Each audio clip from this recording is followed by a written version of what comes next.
saw the exterior of the house and the ideas just started rolling in. There was a little bit of work determining kind of, what color specifically I wanted to use and where and how I wanted to apply all of that. But overall, the general kind of design just came to me naturally. I was super excited about this one from the beginning, which definitely helps as far as inspiration and getting things on paper.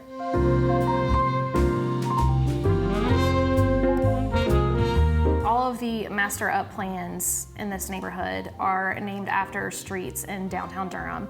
And then all of the master down plans are named after people that are important to the history of Durham. This house is a very colonial house, and design-wise, I really wanted it to feel like, a house on the outskirts of DC, that's been there for a really long time, but has just been revived and restored and feels very classic, but has a lot of updated, kind of funky elements to it. So that's how we came to Duke's Revival.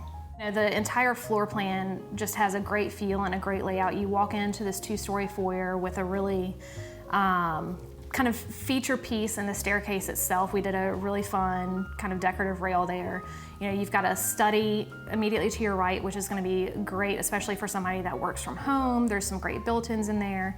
But then also just the living area in general.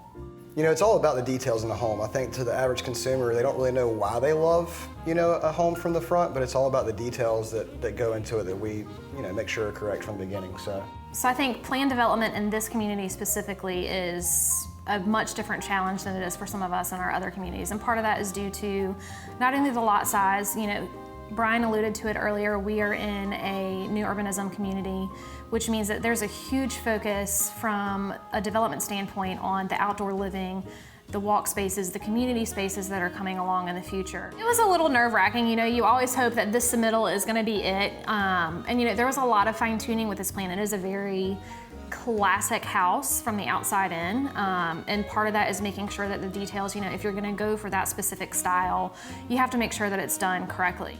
So there was a lot of time and back and forth in getting all of that stuff right, but I think it definitely worked out for the best in the long run, even though it was a little bit of a struggle and kind of stressful in the beginning, because we knew that we were on a deadline and we needed to go ahead and get this house into permit, but we couldn't do that until we had these plans just right. So I hope that they feel like they've taken a little bit of a step back in time in a sense. I alluded to earlier, the whole kind of scheme for this house was for it to feel like a colonial home that's been revived, it's been restored.